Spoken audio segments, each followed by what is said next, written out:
Bosumetotine, rebonjour. Alors, étape numéro 2 sur le cours sur les possessifs. L'appartenance, la notion d'appartenance ou de possession en yai. Donc, aujourd'hui, nous allons donc voir une autre façon de dire que quelque chose m'appartient. Ok. Et ici, on va parler d'une personne. Ok. On va parler des personnes.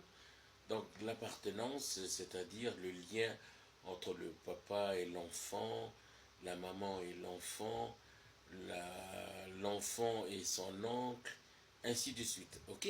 Donc nous allons voir que concernant les personnes, l'appartenance donc entre parents, c'est une autre façon de dire la possession ou l'appartenance. Ok. Donc nous voyons sur cette page-là, quand il s'agit de mon père. Ok. Donc, lorsque je dis mon père en yai, je dis kamek. Kamek. Pourquoi je dis kamek? Parce qu'en fait, le mot en yai, c'est kam. Kam pour dire le père. Hein? Ok. En Jéhu, on dit kem. Ok. En Jéhu, quand on dit Jéhi la Eve la Kemeye, ça veut dire quel est le nom de ton père. Ok. Voilà. Kem. Kem, c'est le père en Jéhu. Et en Yai, c'est Kam. Ok. Et nous allons voir tout à l'heure que pour la maman, c'est pareil. La maman, on dit Higne en Yai. Et en Jéhu, on dit Fin. Ok. Voilà. Donc, en Yai, quand on dit Kamek, ça veut dire mon père. Kamam, ton père. Kamen, ça veut dire son père à elle ou son père à lui. Kamemun, ça veut dire notre père. D'ailleurs, dans la prière, notre père qui est aux cieux, on dit Kamemun le Eve Nijan. Eve, ça veut dire là-haut. Ni, ça veut dire dans. Jan, ça veut dire le ciel. Et le mot le qui est juste après Kamemun, en fait, c'est un peu pour dire oh, notre père. Ok. Voilà. Kamemun le Eve Nijan, ça veut dire notre père qui est aux cieux. Kamebun, ça veut dire votre père. Et Kamejin, ça veut dire leur père. Ok. Maintenant, nous allons voir par rapport à la maman. La maman, donc juste en dessous, on dit Hinyok. Hinyok pour dire ma mère. Hinyam pour dire ta mère. Hinyen, ça veut dire sa mère à lui, ou bien sa mère à elle. Hinyamun, ça veut dire notre mère. Hinyabun, ça veut dire votre mère. Et Hinyojin, ça veut dire leur mère à eux, ou à elle. Ok. Et nous voyons ici que, vous avez vu, c'est marqué en rouge, formation oncle utérin, pour dire, pour désigner son oncle utérin, eh bien, on va se servir du mot mère, ma mère, ok, pour dire mon oncle, ok, mon oncle utérin. Donc, on va prendre le mot ma, ok, donc on va prendre le préfixe ma, et on va ajouter hinyok. Ma hinyok, ça veut dire mon oncle utérin, ok, mon tonton. Ma hinyom, ça veut dire ton oncle utérin.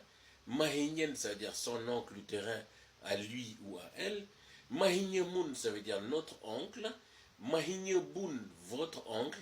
Et ma hinyejin, leur oncle utérin ou bien leur tonton. Ok. Donc voilà. Donc ça, c'est une autre façon de dire la possession ou l'appartenance.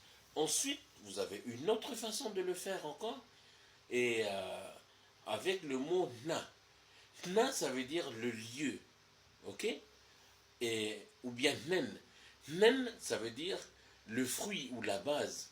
Quand on dit hunami en yai, c'est comme en jehu. C'est le même mot. Quand on dit hunami, hu, ça vient du mot jehu qui veut dire hun, qui veut dire dessus, sur. Hun, na, c'est le lieu. Na, et mi, c'est le culte. Donc, hunami, ça veut dire le lieu où on fait le culte. Ok. Et hun, en jehu, on dit hun, hune, et en yai, on dit hon. Ok. Mais quand on dit hunami, on utilise bien sûr le préfixe de jihu, hunami. Ok? Et ici le mot nen. Nen, vous voyez dans le mot en jihu, repenehe. Ok? Quand vous dites repenehe, rep en jihu ça veut dire accoster, en yai on dit hop.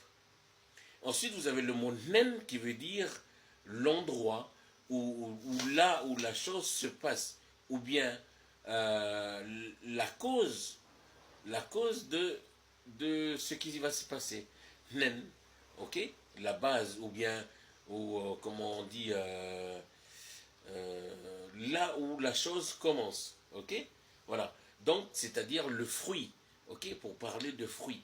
Donc, en yai, pour exprimer quelque chose qui vient de notre travail, ou bien l'endroit où on fait le travail, ou la pensée qui vient justement de la réflexion, eh bien, on va utiliser le mot na.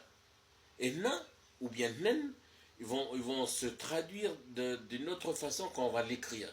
Donc, numéro 1, on dit naknahan, ça veut dire l'endroit où je mange, ou bien c'est le reste de ce que j'ai mangé. Vous voyez une assiette qui est vide, on va dire, hey, naknahan, ça veut dire c'est moi qui ai mangé là. Ok? Mais quand on dit nak, ça veut dire ma place à moi, mon endroit à moi, l'endroit qui m'appartient. Ok? Nam na incume, ça c'est le deuxième. Nam na incume, ça veut dire ta pensée. Ok? Nam na incume, ça veut dire ta pensée. Nen na agnon, ça veut dire ce qu'il a fait. Ok? Namun na huliwa, ça veut dire c'est le travail que nous avons fait. C'est le fruit de notre travail. Ou bien c'est l'endroit où nous travaillons. Nabun Nahich, ça veut dire l'endroit où on a prié, mais ça veut dire aussi notre bénédiction. Ok? Nabun Nahich. Nabun Nahich, ça veut dire votre bénédiction, ou bien l'endroit où vous priez, ou bien le fruit de vos prières. Nabun Nahich. Ok? Et Najin Nabelek, ça veut dire l'endroit qu'ils cultivent, ou bien le fruit de leur culture, ok, le fruit de leur travail de la terre. Si je prends le deuxième exemple, nam na incume, eh bien, si j'utilise nak, tlam, nen, namun, nabun, najin, je veux dire, nak na incume, ça veut dire ma pensée. Nam na incume, ça veut dire ta pensée. Nen na incume, ça veut dire sa pensée à lui ou à elle. Namun na incume, ça veut dire notre pensée à nous. Nabun na incume, ça veut dire votre pensée. Et najin na incume, ça veut dire leur pensée. Ou en tout cas ce qu'ils pensent eux. Voilà. Pour cette deuxième étape, Oleti.